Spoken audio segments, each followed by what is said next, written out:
야고보 사도는 우리가 기도할 때 어떻게 기도해야 할지를 엘리야 선지자의 기도의 모범을 예를 통해서 우리들에게 기도의 모습을 가르쳐주고 있습니다. 16절의 말씀에 의인의 간구는 역사하는 힘이 있다 그랬습니다. 여기에서 간구라고 하는 것은 간절히 구하는 열정을 가지고 하나님 앞에 구하는 기도를 가리켜서 간구라 그렇게 말을 합니다. 위대한 엘리야가 얼마나 하나님 앞에 간절하게 기도했는지를 우리들에게 예증을 통해서 가르쳐주고 있는 것입니다. 하나님과 바른 관계를 맺고 살아가는 사람들은 늘 그 하는 기도가 하나님께서 헤아리실 만큼 강력한 힘을 발휘한다라고 하는 사실입니다. 엘리야는 우리와 똑같은 성정을 가진 인간의 성품을 가진 사람이었지만 하나님 앞에 비가 오지 않게 해달라고 간절히 기도하자 3년 6개월 동안 비가 오지 않았습니다. 심지어는 이슬방울 하나도 맺히지 않았다라고 그렇게 표현을 하고 있습니다. 비가 오지 않아도 이슬이라도 맺히고 좀 그러면 생명체는 뭐 풀이라든지 곡식이라든지 좀 살아갈 수가 있습니다. 그런데 이슬방울 하나 맺히지 않을 정도로 3년 6개월 동안 철저하게 비가 오지 않았습니다. 엘리야가 하나님 앞에 기도했더니, 그리고 그 후에 다시 하나님 앞에 비를 달라고 기도하자 언제 3년 6개월 동안 그렇게 비가 오지 않았느냐 싶을 정도로 비가 내려가지고 온 대지를 적시고 온 세상에 생명을 허락해 주었습니다. 이유는 엘리야가 하나님 앞에 간절히 기도했기 때문에 자연현상까지도 움직이는 능력을 하나님께서 베푸셨다라고 하는 사실입니다. 우리가 잘 알다시피 엘리야 시대의 북이스라엘은 우상 숭배가 절정에 달했고 하나님의 분노는 하늘 끝까지 차오르게 되었습니다. 그래서 하나님께서는 엘리야 선지자를 북이스라엘 아합 왕에게 보내서 분명하게 징계를 하신 것이 무엇이냐면 당신이 하나님 앞에 우상 숭배가 너무 치우쳐서 그 죄악의 징계로 3년 6개월 동안 비가 내리지 않을 것입니다. 분명하게 그 징계의 경고를 내렸습니다. 그리고 하나님 앞에 회개하지 않은 그 아합 왕과 이스라엘 백성들 앞에 하나님은 3년 6개월 동안 비가 오지 않는 심각한 징계를 내리시게 된 겁니다. 비가 오지 않으면 어떻게 됩니까? 보통 우리는 한철 비가 안 와도 상당히 문제가 됩니다. 그런데 3년 6개월 동안 비가 오지 않았다. 물이란 물은 아마 다 고갈됐을 것입니다. 비가 와야 그래도 뭔가가 삶을 유지하게 될 텐데 심지어는 사람조차도 이제 물이 없으니까 물을 찾아다니느라고 여기저기 아무리 노력해 보았지만 물 근원을 찾아낼 수가 없는 것입니다. 왜냐하면 3년 6개월 동안 비 한 방울 오지 않았으니 온 세상의 물은 다 이스라엘에게 속한 지역의 물은 한 방울도 남아있지 않게 되었기 때문입니다. 사람들마다 다들 죽겠다가 아우성쳤습니다. 식수 구하기도 어려운 상황에 처해 있습니다. 그런 사람들에게 이제 하나님께 기도했더니 생명의 비가 왔습니다. 누가 기도해서 이렇게 생명의 비가 왔습니까? 엘리야가 하나님 앞에 기도했기 때문입니다. 오늘 야고보 사도는 이 엘리야의 기도를 우리들에게 소개하면서 엘리야의 기도가 자연의 현상까지 변동시킨 사실을 드러내어 기도가 역사하는 힘이 있다라고 하는 사실을 예증으로 우리들에게 보여주고 있습니다. 기도로 말미암아 하늘에 비가 내리는 문을 열기도 하고 닫기도 하는 대단한 사람이 바로 성경은 엘리야다라고 그렇게 평가하고 있습니다. 엘리야 자체가 능력이 있다라기보다는 엘리야가 하나님 앞에 그런 간절한 기도의 사람이었다라고 하는 것을 우리들에게 증거로 보여주고 있는 것입니다. 엘리야의 이 엄청난 기도의 능력이 나타난 사건의 배경이 되는 말씀은 열왕기상 18장입니다. 엘리야는 아합과 그의 아내 이세벨이 섬기고 있던 바알과 아세라 선지자와의 영적 전투에서 승리하게 되어집니다. 그리고 이 전쟁에 승리하고 난 다음에 이제 3년 6개월 동안 비가 내리지 않았던 그 땅을 향하여 큰 비가 올 것 같으니까 비에 맞지 않도록 빨리 왕궁으로 돌아가라고, 염려하지 말고 왕은 궁에 돌아가서 평안히 먹고 마시라고 그렇게 이야기를 합니다. 그러면서 엘리야는 갈멜산 꼭대기에 올라가서 하나님께 기도를 드리죠. 기도를 하면서 종에게 묻습니다. 야, 너는 지중해 바다편을 바라보아서 비가 오는 징조가 있는지 한번 바라보아라. 그랬더니 종이 달려가서 확인해 봅니다. 주인님, 비 올 것 같지가 않은데요. 또 기도를 하면서 종에게 묻습니다. 너는 지중해 바다편을 바라보고 비가 올 징조가 있는지 확인해 보아라. 가보니까 비가 올 구름이 전혀 보이지 않는 겁니다. 주인님, 구름 하나 떠 있지 않습니다.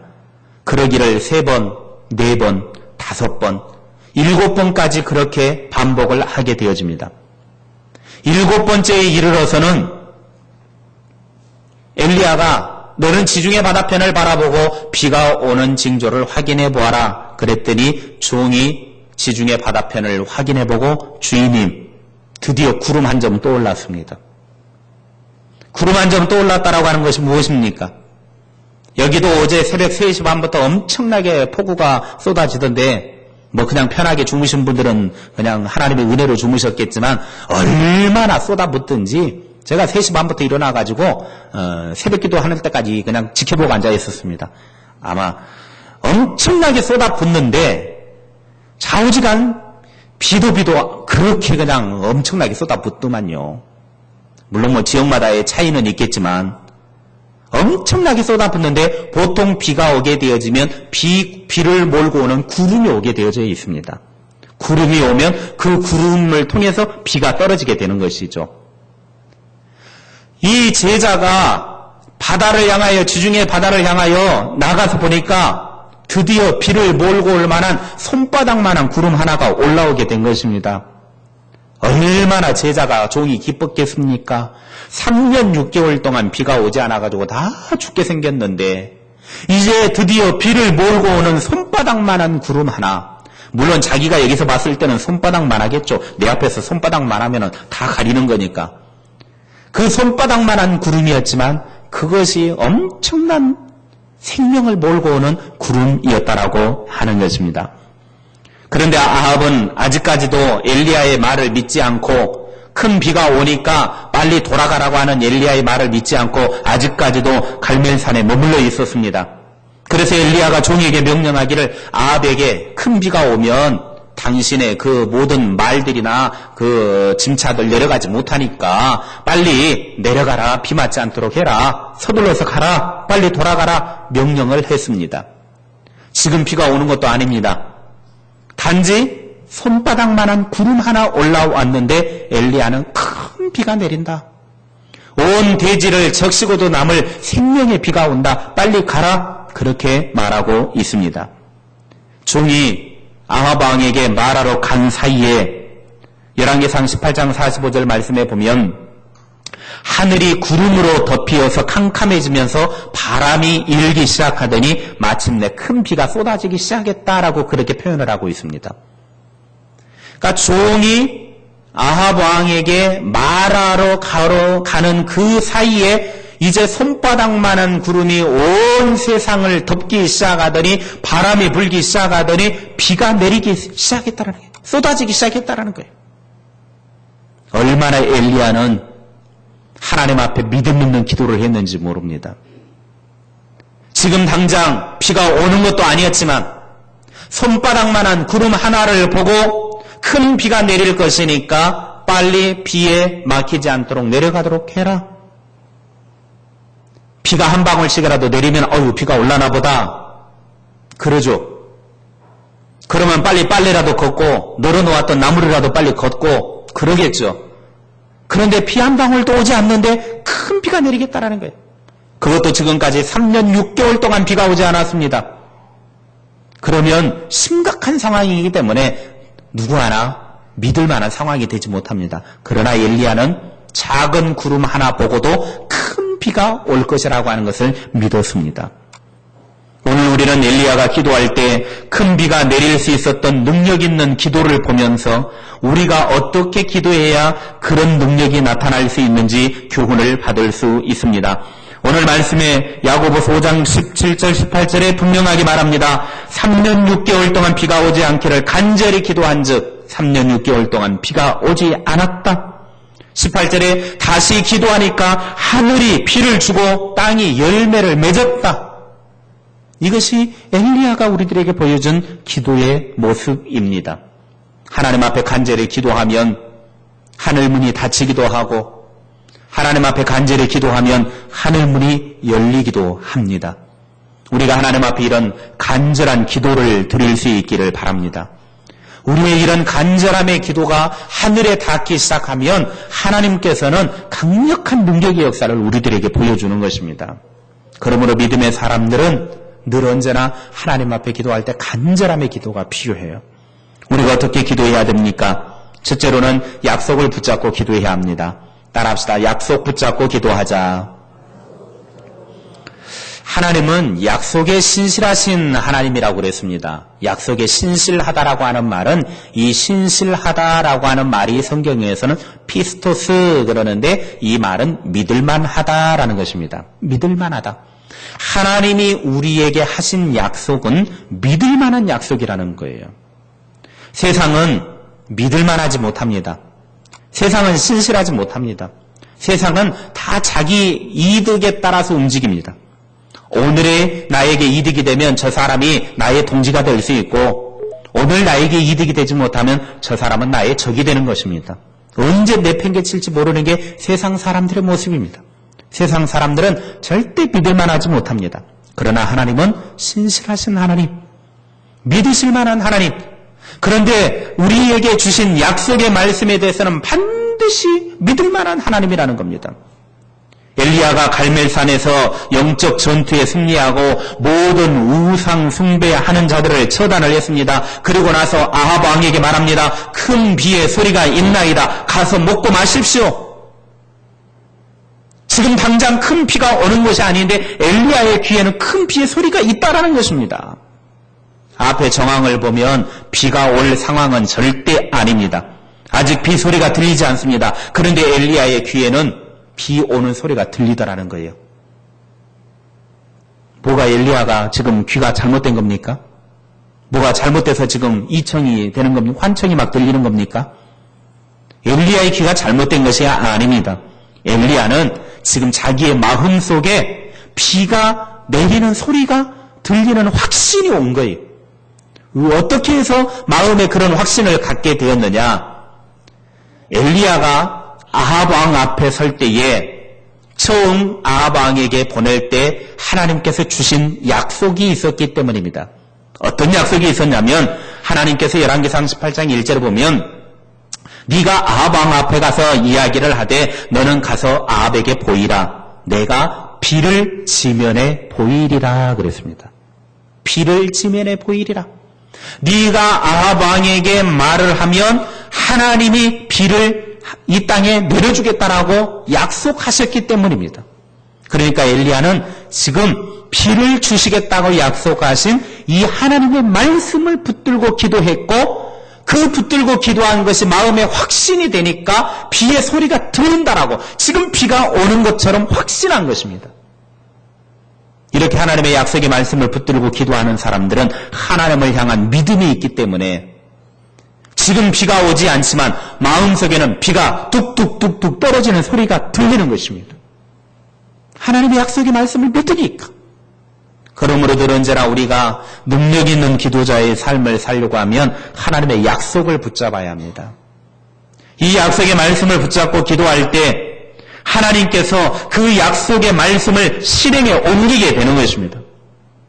그러므로 우리는 늘 하나님의 약속을 붙드는 것이 기도의 능력이라고 하는 사실을 알고 하나님의 약속을 붙잡을 수 있기를 바랍니다.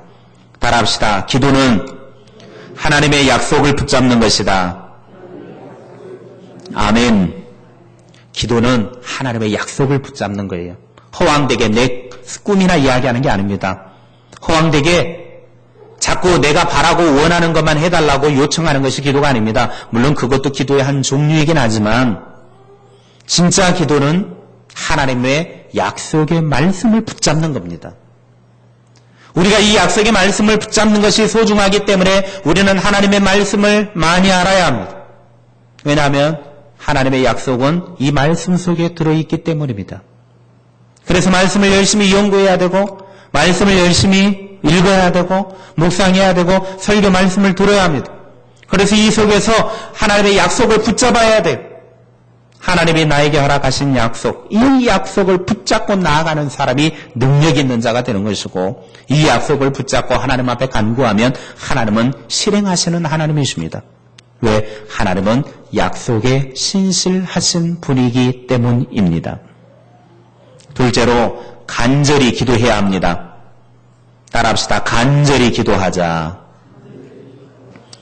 엘리야가 갈멜산 꼭대기에 올라가서 기도하는 모습을 상상을 해보면 제가 전에도 한번 이 부분을 말씀을 드렸지만 엘리야가 갈멜산 꼭대기에 올라가가지고 기도할 때 무릎을 꿇고 자기의 머리를 무릎 사이에 집어넣고 기도했다라고 그랬습니다. 여러분 이것이 보통 사람들은 하기가 쉬운 기도의 모습은 아닙니다. 더군다나 우리같이 똥배가 많이 나온 사람들은 아무리 집어넣으려고 해도요 무릎 사이에 머리가 들어갈 일이 없습니다. 배에 이미 걸려가지고요 머리가 숙여지지가 않습니다.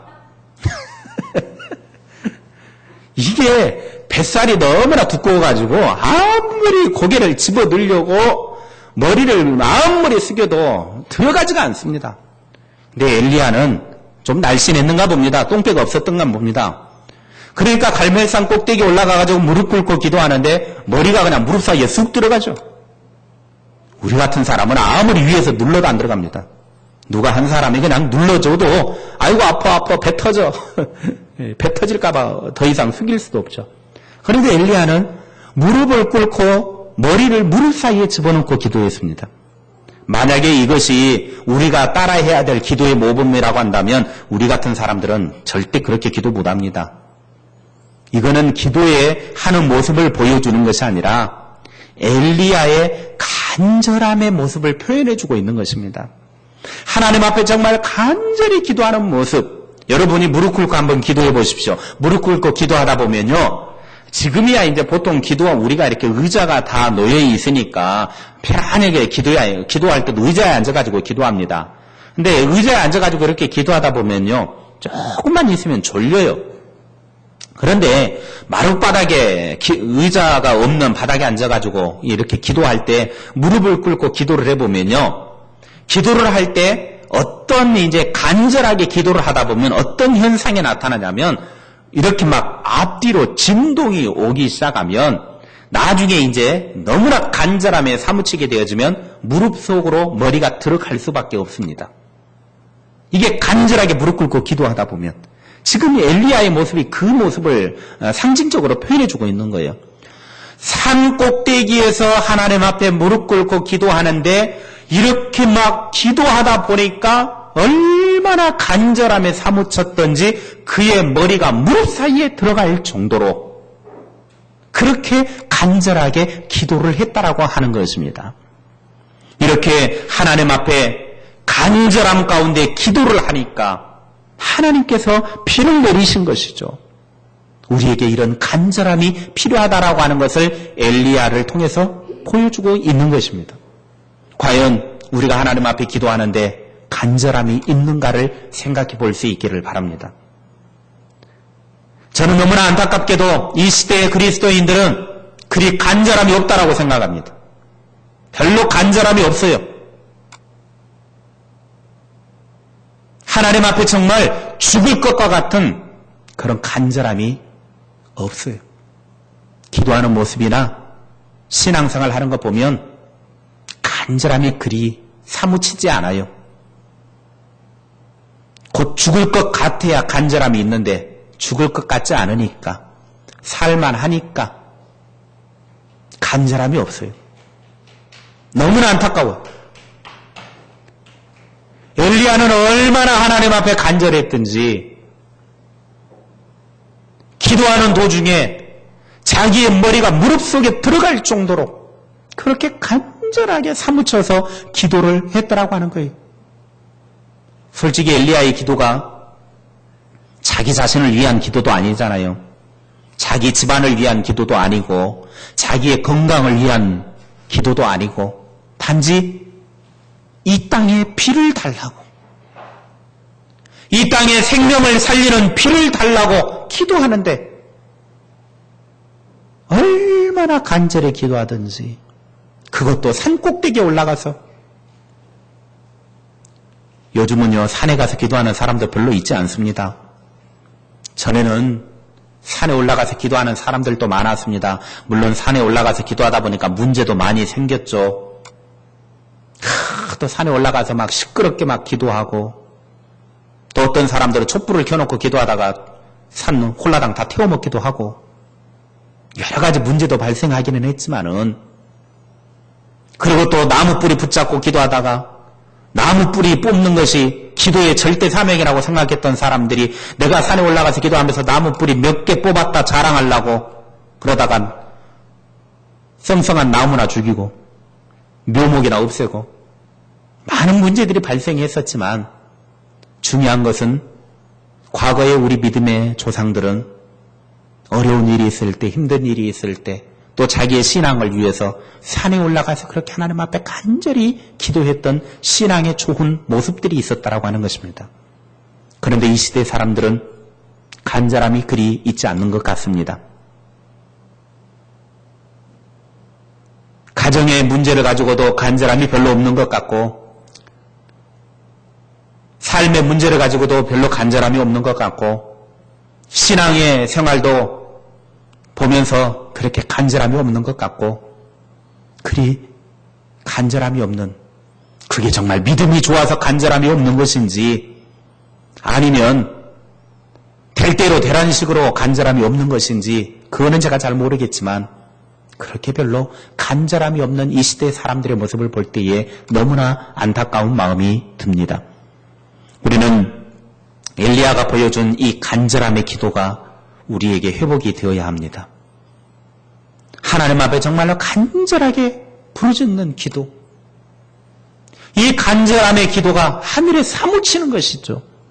그러므로 그리스도인은 자신의 목숨을 거는 간절한 기도를 드리는 백성들이 되어야 합니다. 옛 문헌인 어수권의 패권 잡기에 꾀꼬리의 단장 이야기가 나옵니다. 중종 17년, 즉 1522년에 어수권이 서해의 옥곡이라고 하는 곳에 머무르게 되었습니다. 그곳에 있으면서 이상한 일을 발견하게 되어졌는데, 집 주인이 꾀꼬리 어미와 새끼를 2마리를 기르게 되는데, 어미는 망으로 얽은 조롱 속에 집어넣어서 그 속에 살게 하고, 새끼는 또 다른 곳에 두어서 서로 얼굴을 쳐다보지 않도록 소리만 듣고 그렇게 지내도록 2마리를, 어미와 새끼를 따로따로 구별해가지고 다른 지역에다가 이렇게 이제 키웠습니다. 하루는 이 주인이 새끼를 가져다가 어미가 있는 그 조롱 속에 집어넣었더니, 어미가 어떻게 하나 보려고 이제 가만히 이렇게 쳐다보니까 어미 꾀꼬리가 그 새끼를 보자마자 엄청나게 큰 소리를 지르고 쓰러져 죽어버렸습니다.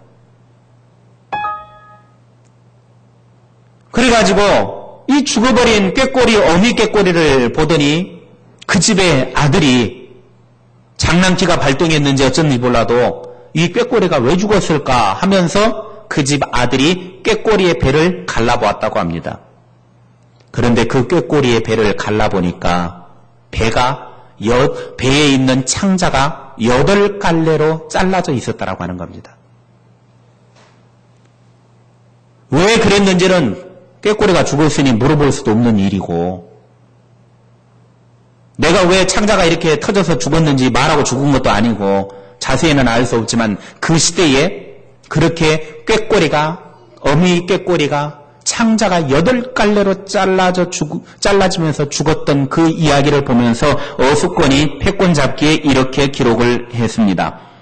내가 불쌍하게 여기고 항상 이상하게 여긴 사건이었다. 그러면 왜 이 꾀꼬리가, 어미 꾀꼬리가 창자가 8갈래로 잘라져서 그렇게 죽을 수밖에 없었느냐? 자기 새끼를 향한 간절함 때문에 그랬다라고 후에 다른 사람들이 그렇게 이야기를 하는 것을 볼 수 있습니다. 새끼를 향한 어미의 간절함. 우리에게도 이런 간절함이 있어야 됩니다. 제가 언젠가 한번 말씀드렸죠. 간절한 기도라고 하는 것은 간장이 절절하게 녹을 정도로 기도하는 것이 간절한 기도라고. 내 애간장이 녹을 정도로 하나님 앞에 그런 기도함이 간절한 기도입니다. 내 창자가 시리고 아플 정도로 부르짖는 기도가 간절한 기도입니다. 예수님도 겟세마네 동산에서 기도하실 때 얼마나 간절히 기도했던지 누가복음 22장 44절에 보면 예수님이 힘쓰고 애써 더욱 간절히 기도하시니 땀이 땅에 떨어지는데 핏방울같이 되었더라 그랬습니다. 얼마나 간절히 기도했던지 무엇의 혈관이 터질 정도로 기도했다는 거예요. 얼마나 간절한 기도였는지를 상상해 볼 수 있습니다. 예수님이 생명을 거는 기도, 나를 드리는 그런 기도, 예수님은 자기의 생명을 드리기 위해서 그렇게 간절히 기도했던 것입니다. 피를 토하는 기도를 하신 것입니다. 우리도 하나님 앞에서 간절한 기도가 시작되어 이 성산 지역을 변화시키고 우리 교회를 변화시키고 가정을 변화시키고 내가 변화되는 역사가 일어나기를 바랍니다. 말씀을 마칩니다. 오늘 엘리야의 기도가 자연계의 현상도 뒤바꾸는 놀라운 능력이 있다라고 하는 것을 보여주면서 야고보 사도가 우리들에게 요구하는 것이 있다고 하면 이제 야고보서의 마무리가 되어지는 이 단락에서 이 땅의 그리스도인들이 어떻게 삶을 살아야 될 것인가? 예수 그리스도를 믿고 믿음의 삶을 이 땅에 살아가는 성도들이 어떤 삶을 살아가야 될 것인가를 하나하나 다 이야기를 하면서 마지막 부분에서 이야기하는 것은 이런 기도가 없이는 우리의 삶이 승리할 수가 없다라고 하는 것을 말해주고 있는 것입니다. 우리 성도의 삶은 기도의 삶이 되어야 합니다. 기도로 나 자신을 무장하지 않는 한 우리는 강력한 힘을 공급받을 수도 없습니다. 그러므로 우리의 기도 생활이 하나님의 약속의 말씀을 붙잡고 간절히 기도하는 하나님의 은혜가 있기를 바랍니다. 하나님의 약속의 말씀을 붙잡고 간절히 기도할 때 하나님께서 그 백성들에게 응답해 주실 줄로 믿고 기도하시기를 바랍니다. 우리 모두에게 이런 엘리야의 기도의 능력이 나타날 수 있기를 소망합니다.